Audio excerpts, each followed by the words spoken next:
Sejam bem-vindos. Hoje vamos refletir sobre a influência do coach no contexto cristão. O coach tem se tornado uma prática comum dentro e fora das igrejas, oferecendo técnicas de desenvolvimento pessoal e profissional. Mas será que sua abordagem está sempre alinhada com a fé cristã? No Brasil, a chamada pregação coach tem se expandido rapidamente, sendo promovida por líderes e influenciadores cristãos. Essa prática, no entanto, levanta questões teológicas importantes. Estaria o coach substituindo a pregação centrada na cruz? Ou seja, que há aspectos dessa metodologia que podem ser compatíveis com a fé cristã? Vamos analisar essas questões com base na teologia reformada e nos estudos sobre a relação entre coaching e o Evangelho. O coaching surge como uma técnica de orientação individual voltada para o crescimento pessoal e profissional. Suas raízes remontam ao treinamento esportivo, à psicologia motivacional, ganhando força no mundo corporativo e ou mente no mundo religioso. No cenário evangélico, a pregação coach tem se tornado uma nova abordagem dentro das igrejas, promovendo mensagens focadas no desenvolvimento individual, no sucesso financeiro, na superação pessoal. Essa prática se popularizou principalmente a partir de 2016, com a influência de pregadores como David Leonardo, Tiago Brunet e Victor Azevedo, que mesclam princípios motivacionais com referências bíblicas. Embora o coach tenha elementos positivos, quando mal aplicado no contexto cristão, pode levar às distorções doutrinárias. Um dos principais perigos é a superficialidade na fé cristã. Essa abordagem tende a minimizar questões fundamentais, como o pecado e a necessidade de redenção, focando em estratégias de sucesso pessoal. Desse modo, criar um evangelho voltado aos desejos individuais em vez de soberania de Deus. Outro perigo é a ênfase exagerada da prosperidade. A teologia do coaching frequentemente se aproxima da teologia da prosperidade, promovendo bênçãos materiais e ignorando o chamado cristão para a renúncia e a humanidade. Com o alerta de Michael Orton em seus estudos, essa tendência coloca o indivíduo no centro da fé em vez de Cristo. Além disso, o coaching pode reforçar o individualismo e a falta de compromisso comunitário.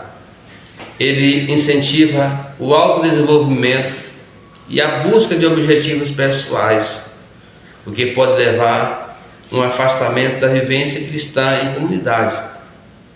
A igreja é chamada a viver em comunhão e serviço mútuo, mas o discurso do coach pode gerar uma espiritualidade isolada e autocentrada. Por fim, há a deturpação da imagem de Deus.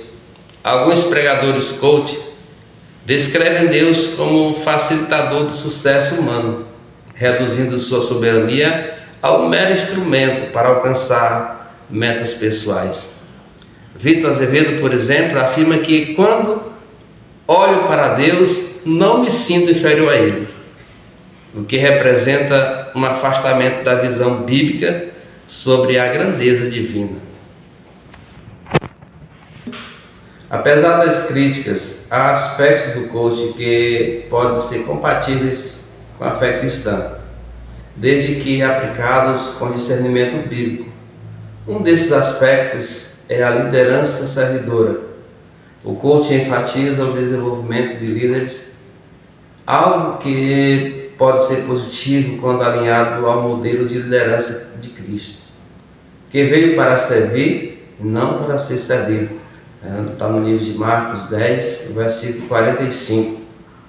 Outro ponto relevante é a gestão do tempo e a mordomia cristã.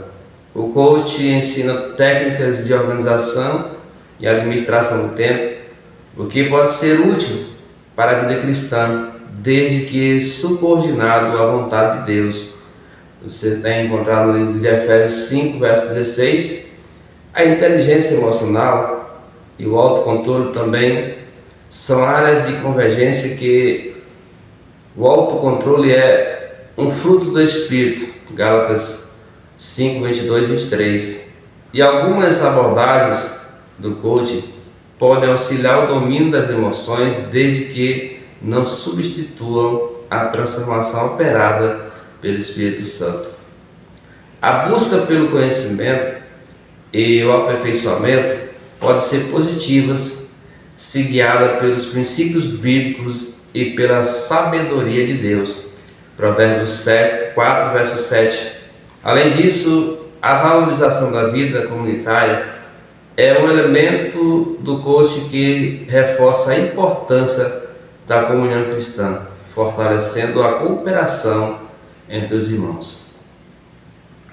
Para avaliar se o coach está alinhado à fé cristã, é essencial analisar os princípios ensinados.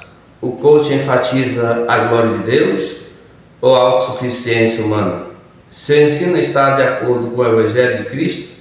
Além disso, é necessário examinar o conteúdo com base nas Escrituras. Os versículos bíblicos são usados de forma contextualizada ou distorcidos para apoiar um discurso motivacional.